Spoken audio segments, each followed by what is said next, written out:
Hello, my name is Jake. I used to get upset over my daughter Sarah's last boyfriend, Fred, as he was an ex-convict. So was it hard to blame me? I mean, what father would be delighted with their daughter going out with an ex-convict?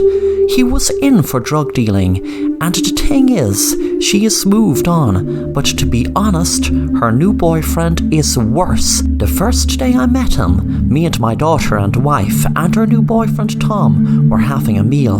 Tom just gave me a cold stare, and there was something dark and void in his eyes. My wife and daughter hadn't seen it, but I knew he was hiding something. I don't know what, I don't know how big, but I just knew.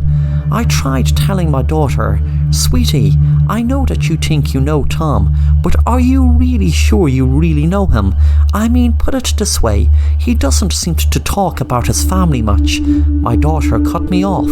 "Dad, why do you question everything and everyone I go out with?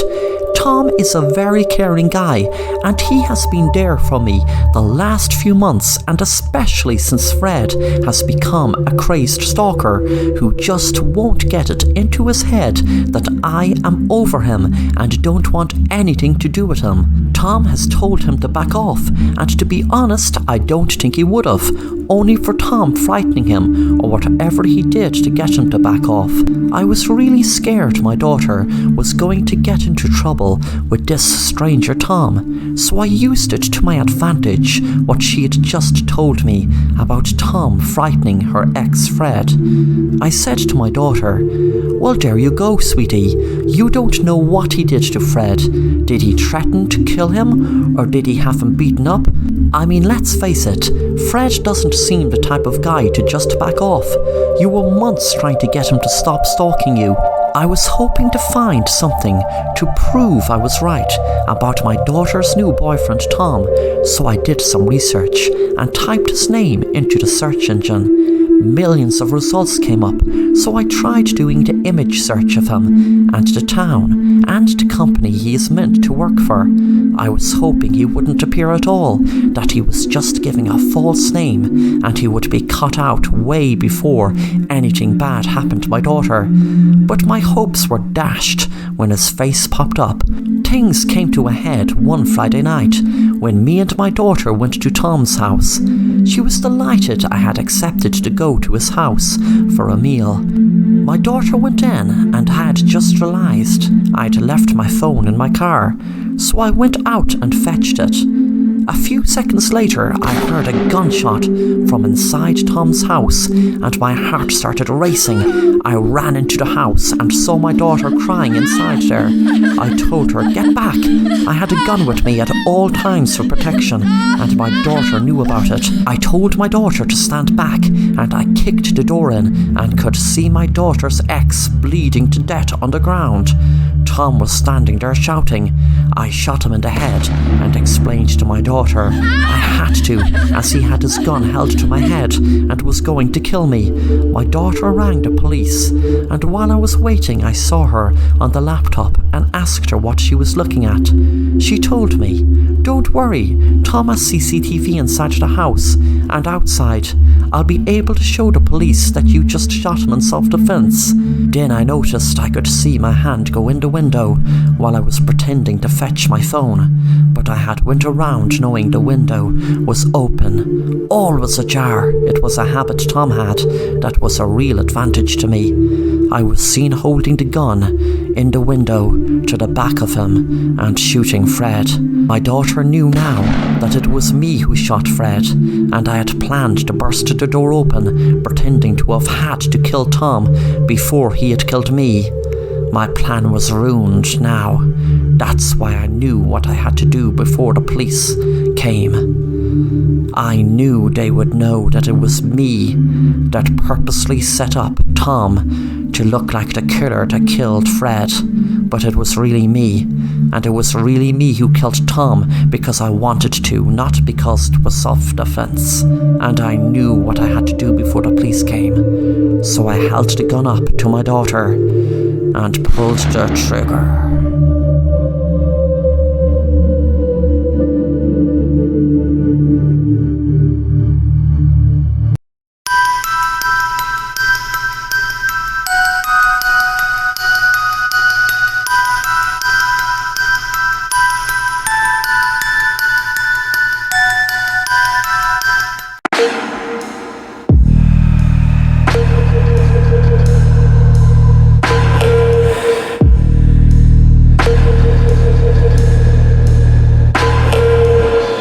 Two police officers were driving down the road on a quiet summer night when they spotted something strange.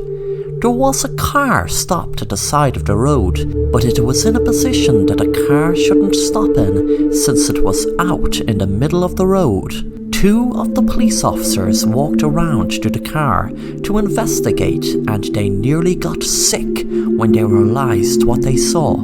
They had seen a woman lying lifeless inside the car with towels stuffed into her body and most of her organs removed. One of the police officers turned around and got sick, but the other was more experienced and was used to seeing sick things, so he just took out his notebook and started writing down notes. Then he rang back to the station to call in the crime scene. The police officers wondered what type of sick person could do that to anyone. They wondered, was it some dark ritual or even a sacrifice taking the baby out of the body, because there were really strange stories around the town for years and years of witchcraft rituals in the woods, and this road was by the woods. When they went back to investigate more looking into the car, they felt a strange presence, and when they looked back into the back seat, they froze in fear of what they saw. They turned around and saw a baby stare at them, and not cry or whimper, but they still knew the baby was alive.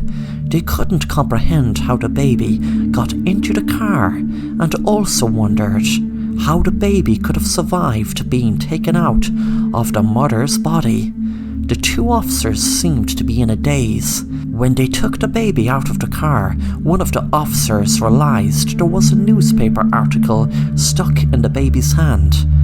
It was as if the baby was clutching onto it for dear life. The newspaper article was about a serial killer that died in prison 2 days ago, and before his death he became obsessed with being reborn through a human sacrifice. It sounded sick, so he didn't read on. One of the officers had a crazy idea he didn't tell anyone, but since he had the opportunity he went ahead with it, and knew people in the right places, so he got someone to run a DNA test on the baby. A shiver ran up his spine when he realized a hit came up on file, which was the same match as the murderer who wrote the notes about being reborn through a human sacrifice.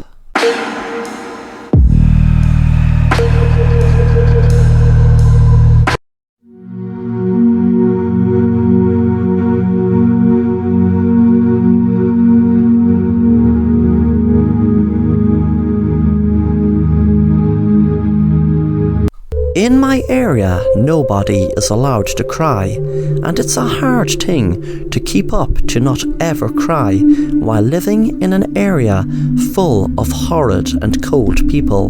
My parents are always shouting at us to never cry, and every house has a swimming pool, and we all live next to rivers and canals. When my eldest brother started crying, my parents took his eyes out so that he could never ever cry again. And when my second eldest brother started to cry, my parents took his eyes out as well, and also the rest of his face. If we were on the verge of crying, we then need to jump into the swimming pool or to the next nearest river or canal. It's a horrible moment when you find yourself on the verge of tears because someone has done something to you or a tragic event has happened which just makes you emotional. When I am on the verge of tears, I just jump into a swimming pool, or I go and find the next nearest river or canal. I have nearly drowned many times, but at least I have never cried. This is why everyone in my area has a swimming pool and lives next to rivers or canals. You cannot cry underwater. I once helped a friend to never cry by pushing him into the canal, where he unfortunately drowned. His parents understood why I did this to their son, as he was on the verge of crying, and when I kept asking him whether he was okay, it just pushed him nearer to crying. Then one day, I found a cabin in some abandoned forest, and inside this cabin, silence and privacy was present. I was able to cry without anyone knowing or seeing me. I passed this secret on to 4 of my friends, and we each took turns going into this cabin to cry on our own. It was amazing. We had a timetable of whose turn it was to cry inside the cabin, but one day a terrible event had come upon us when the town economy had completely gone. This destroyed the order of the timetable because all 5 of us desperately needed to go inside the cabin so that we could cry about it on our own. None of us dared to go inside the cabin together and to see each other cry, because that would be an abomination to see each other cry. So I took my gun out and shot my 4 friends, and I went inside the cabin where I cried on my own about the terrible event of the economy and my 4 dead friends. So everything with the cabin worked out in the end.